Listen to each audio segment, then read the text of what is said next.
birthday. She's going to be 4 years old. That's why we all got together. Oh, that's nice. That's it's a good occasion. It's a good occasion. Okay. Yeah. How often do you come here? You come to Maybe twice a year. Yeah. And starting to like Florida? I do. I love visiting. Yes. Yeah. But not to live. I don't know. I'm not ready to make the big move from New York, from the big city, but it may happen eventually. Yeah. It may happen. Yeah. So what the readiness? Age? The what? Is that you put in Florida? It's only for the older people? No. It's just I'm so connected to New York. That's where I live. That's where all my friends are. I miss family, and we do keep in touch. Which part of Brooklyn do you live in? I'm in Park Slope. It's a lovely area. Oh boy, do I know Park Slope. You know Park Slope? Great. Sure, my son used to live in Park Slope, and my cousin used to live in Park Slope. Really? Yeah. Oh, I do know Park Slope. It's right next to the big park, and on the other Prospect side you have Park. the Brooklyn of Museum. The Brooklyn Museum is there, the library, and it's close to. I know. Yeah. It's nice. It is nice. There's certain parts of Park Yeah, Slope that are nicer part than is others. like, this is like my little village, my shtetl. This is my idea of my shtetl. Which Park part Slope. of Park Slope?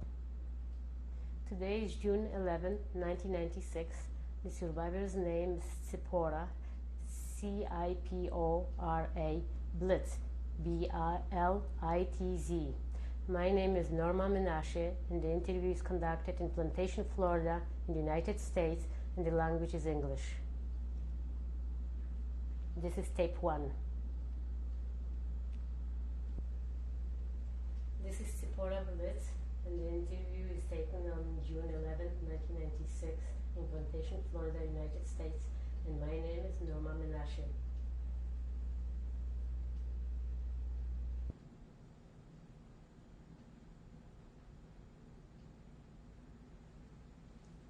Hello. What is your name? My name is Cipora Blitz. Could you spell it for me, please? Sure. First name is Cipora. Last name is Blitz, Blitz. When were you born? I was born in a small village, Pukachovce. Present day it's in the Ukraine, and in 1941.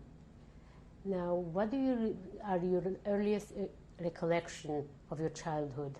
My earliest memories are actually of Poland, but it's immediately after the war. I remember the family living in a one-room apartment with a storefront where my father managed like a grocery store for the Russians.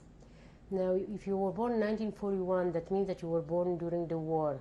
What were the conditions of your birth and childhood? Yes, I was born on March 8th, and at that time, in 41, the Russians occupied our area. Shortly after that, in July, the Germans took over. They invaded our area. So I was only 4 months old when the Germans came into our village. How did you survive the warriors? What happened when the first Axia occurred, my father, who lived in an enormous house in a small village, my parents and my brother, who's older, we hid in a cellar in our house while the first Akция occurred, when my grandmother was actually taken away. Now, the cellar, was it a big space as far as you know? I don't really know. I don't remember. All I'm going to tell you about the war period is really what I've been told by my parents, things that I've heard most of my life, but they're not actually my memories. Now, from your parents, what do you know? How long did you stay in that cellar? For the duration of the Akcja, and then once it was safe, we probably went back to our house. And then later on, my parents were actually forced to move to Rohatin, where the ghetto was, but that happened later on. Now, till the time of that they were moved to Rohatin, was there a ghetto in that town, the town of Bukachevich, where you were born? I found out recently, yes, that there was a small ghetto in Bukachevich, where I was there with my parents and my brother. But I've heard more about the ghetto in Rohatin. That's where they spent about 16 months. Now, what did you hear? Because you were there, even that you don't remember. But what did you hear about that ghetto? Yes, what I heard is that there was a major roundup. My grandfather actually was rounded up while he was in a synagogue. This was on Yom Kippur, in 1941 when he was captured and taken away with all the other Jews, and he was put on a train, and they all ended up in Belzec, the concentration camp. What happened to your family and yourself?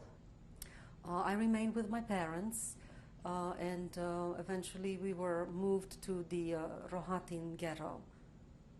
And you stayed in the Rohatin ghetto for 16 months. 18 months. We were in the Rohatin ghetto where we survived a number of other akcijas. There was one major one on December 8th, 1942, when I was a year and a half old. During that akcija, all the children were taken away. I was also taken away, even though my parents somehow made arrangements with the local Ukrainian police. I had an uncle who was in the Judenrat, and the arrangement was that they would skip our house. My parents were in hiding in the house in the Rohatin ghetto. There were other adults in this hiding place, and they objected to having an infant in the bunker with them because in case I cried, they would all be found. So what my parents did, they gave me a poppy seed extract, which put me to sleep, and they left me in the crib. And I was found by the Ukrainian police and the Gestapo. I was taken away, and I was probably put on a wagon or a train, on the way to the train.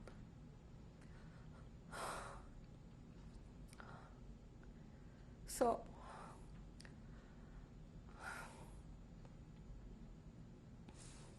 according to the story that I heard all my life,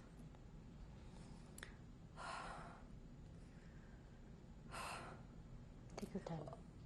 All the children were taken away, and I was on the train, and I think I was, well, at that time I was 18 months old, and probably a woman.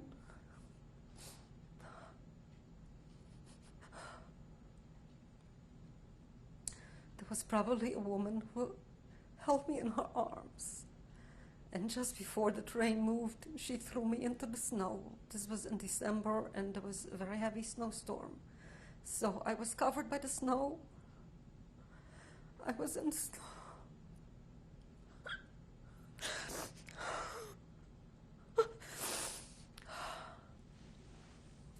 I was in the snow for a whole day and night. And the next day I was found by someone who recognized me and returned me back to my parents, where we were hiding in the ghetto.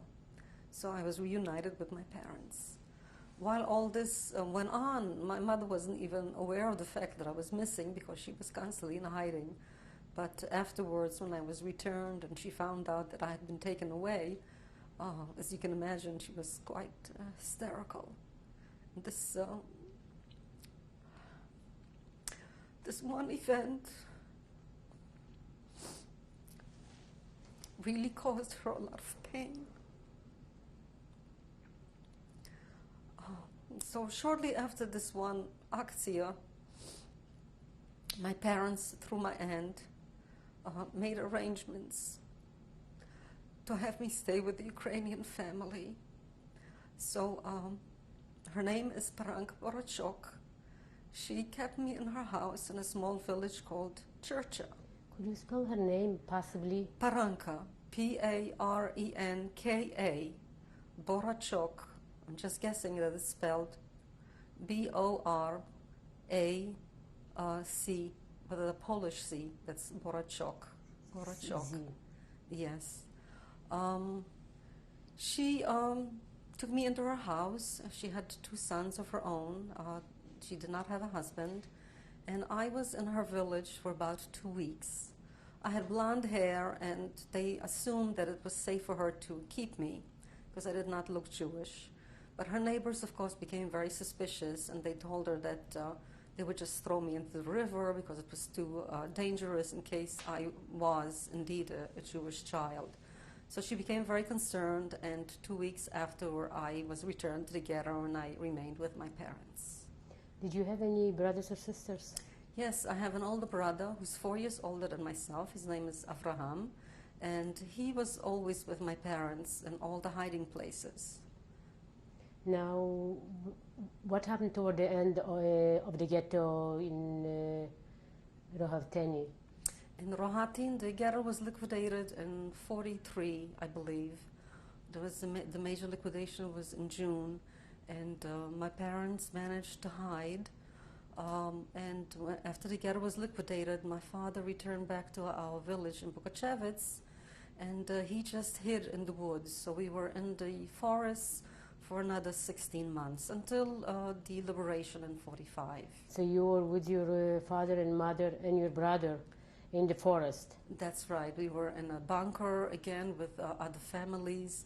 But after this one separation that occurred in that Akция, my parents decided that we shouldn't separate anymore, and no matter what happened to us, it would just occur to all of us that we shouldn't be separated. Do you know how they survived in the forest with two small children? Yes, getting food was, of course, a major, major issue.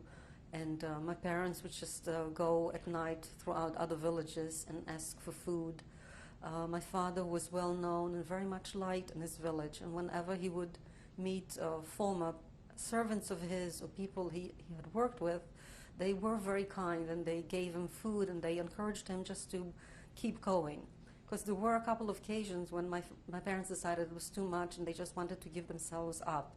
And each time when they attempted to do that, and it happened about 3 times, there was always some Christian who convinced them not to give themselves up. My brother also, who was 4 or 5 years old, my father used to send them out at night from the bunker to go into the fields and to steal raw potatoes. And that was basically our nourishment. But both my brother and I were conditioned to be very silent and not to cough or cry. It was very, very important to remain quiet. Now you said that your father was well liked. How do you remember your father from that period, from your childhood? I remember both my parents, but again, it's from 1945. I remember again living in that one-room house, an apartment. My father worked for the Soviets, and my mother became pregnant after the war. This was in December 8th, 1945, and my 2 sisters were born. And since we all lived in one room, I remember when my mother gave birth, and at that point I was 4.5 years old, and she just said to me, "Turn your head and don't look." And the next morning, my 2 sisters were with us. Now, do you remember, in comparison as a childhood, did you know that your childhood was different? When did you realize that your childhood was different from any other normal child? That didn't happen until much, much later on, because in 47 we went to Israel, and all the kids that I went to school with, each one had a survivor's story to tell. It didn't matter whether they were from Morocco, Algeria, Poland, or Russia, or Romania. Each child had a story like that to tell. So when I started first grade in 1947, I was in school in Israel and Haifa. Almost every child was from a different country. There were very few Israeli-born kids. And so to me, all those hardships seemed like it was actually normal life. I didn't think that our life was all that different. But I actually remember my childhood as a very happy one, because we lived in Israel and I was free. I spent a lot of time outdoors. I loved nature. Every morning I used to watch the sunrise. And my parents were always extremely depressed, but I was outside a lot, and our teachers were very, very supportive. So we were always told that we were a very special generation growing up in Israel, an independent country, and I actually have very fond memories of that period. Now, you mentioned that your parents were depressed. In what way were they depressed? Did you ever question the reason for their depression? I remember them, especially my mother, being very, very nervous about everything. Unfortunately, when we got to Israel in 47, we had to live through another war, which my father considered, he didn't really worry, he did not seem worried. He was actually very proud that young Jews were fighting for Israel because he was never able to do that in Poland.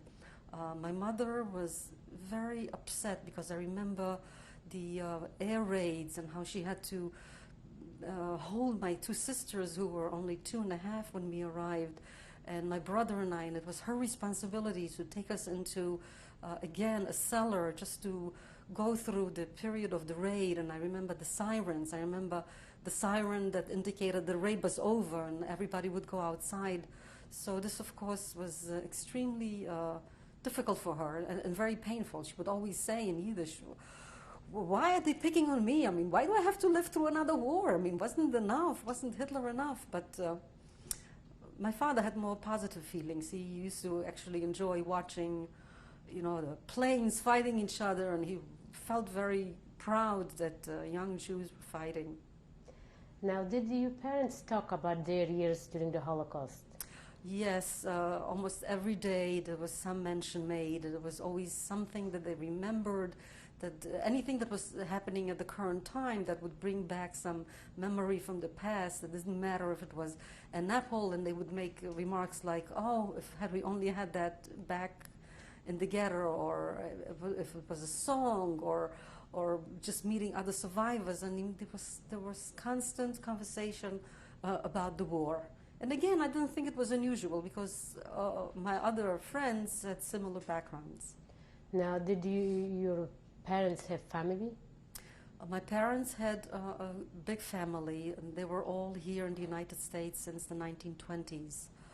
There was only my mother's sister who survived the war with us. There were 2 other brothers who already were here. There were 2 other brothers who perished during the war with their respective families. Grandparents on both sides were killed. On my father's side, he had 3 brothers here and 2 sisters. Since he was the youngest in his family, he chose to remain with his parents in the village in Bukachevitz. He did not want to leave them. Do you feel that the Holocaust and your childhood during that war in any way influenced or changed your personality or your life? Yes, definitely. From a very young age, I was always very sensitive to other people. I just had more understanding of pain and joy. And for me, it was always a feeling that it was so important to love music and to express joy and to just live every moment. Now, do you have any, like, maybe feelings or certain flashbacks or from the period of hiding, when you were hidden? Not the hiding itself, but I remember our life after the war when we wandered around. My family attempted to leave Poland. They ended up having false papers to go to Bolivia, but it took a while before we left Poland. I remember traveling by train for a long time. We ended up in Niederschlesien, again living in an apartment with about at least 4 other families, and just waiting to get out, and eventually traveling through Czechoslovakia, Germany, and we ended up in Paris in 1946. So I remember that time of just wandering around, just being dislocated so many times. No. Besides the actual traveling, what do you remember as far as how it concerned how you felt about being constantly on the road? I didn't know. Well, I think in a way I thought it was some kind of an adventure to just travel around. I didn't really understand that this was not normal. I was just, it was always a feeling of being together, and my mother being so concerned about my little sisters. And but it was just a lot of moving around. I remember being on the train, and one of my sisters was very sick. She had diphtheria, and I remember there were Gentiles in the same train with us, and there was like a lot of hay, and I was sitting all the way on the top, and there was one Catholic woman who actually lit a candle, and she said a prayer because she knew my sister was very sick. Now, when you moved to Israel, you said your childhood was happy. Yes. Now, tell me a little bit about your life in Israel. I was happy. I went to school and we were introduced to Israeli folk dancing, which I liked very much. And I started to dance every day, and still today I'm still very active in folk dancing. It has remained a very serious hobby for me. So as a child I would go to school and I would always take my sisters to their school. We would walk together. Um, School always included a lot of trips, so we traveled everywhere just to see the country. I liked very much being part of the group, and I liked my teachers, and I was popular. I had a lot of friends, and we were introduced to hiking. And I remember Friday night I would always run into, we lived in Haifa, so I would go into the mountains, and there were beautiful flowers that I would always bring home for Friday night. And I had my own fig tree where I knew exactly where the figs were nice and ripe, and there was honey, and I would always get those. That was actually my food, and I would just stay and sit on the tree for hours and just enjoy the beautiful view that we had of Haifa and the seaport, and just watching the Mediterranean Sea. So your parents managed to help you overcome the difficult childhood that you had. They always talked about how deprived my brother and I were, and they would often have bad dreams. And I always used to observe all of that, but I almost somehow felt like, they weren't talking about me. Somehow I felt like, I needed to help them and make them feel better. That they would always tell me that I was extremely deprived, but somehow I felt like, okay, that was me a long time ago. I don't feel deprived now. I was feeling happy. How long did you stay in Israel? We remained in Israel from 1947 until 1956. My parents' intention, actually my mother was very, very determined to come to the United States because she wanted to be with her brothers. Family was very important to her. Also, my father had a large family here, and he was more interested actually in remaining in Israel. He wasn't so determined to leave, but my mother really fought very hard. It was her determination that brought us here. She was just determined to come to the United States and live here. What year did you arrive in the United States? We arrived on May 4th, 1956. So at that point I was 15 years old. And I started going to high school. How was life treating you in the United States? It was a very difficult adjustment for me, the separation from leaving my friends in Haifa where I was popular and just part of a whole crowd, coming over here, having to start all over again. But I had studied English for 3 years, so when we came here, and actually my brother remained in Israel because at that point he was already a soldier, I was the one who would do like a lot of the talking, and I would have to, not that my vocabulary was all that large, but I was the one that they depended to translate. And within a year I learned to speak English fluently. You became the grown-up. I became the grown-up, very, very young, yes.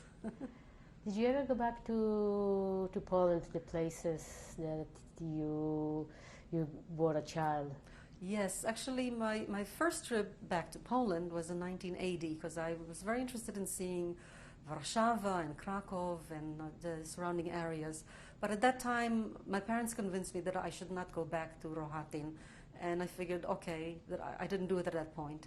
But in 1994, I did go back to Rohatyn and I walked through the ghetto area. I also went back to my father's village where my father was born and my brother and I. And I saw the house that my grandfather built in 1911.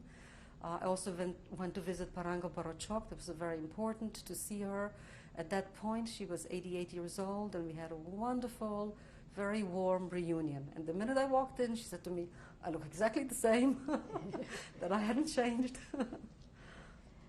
Now, can you tell me why you feel it's important to make that interview? What's the reason? Well, it's important to capture all of this, especially my father's testimony and my brother. I can only talk about what it was like after the war, like I said before. It's important to capture all of this. Each survivor has a unique story. It's also very important to indicate that almost every survivor was helped by a Christian, and that is very important to me. I have always been very, very influenced by the rescuers. I'm very impressed by their courage and their effort, and I think we should do a lot to just acknowledge them and to thank them. I would like to thank you for this interview. Thank you very much. Thank you.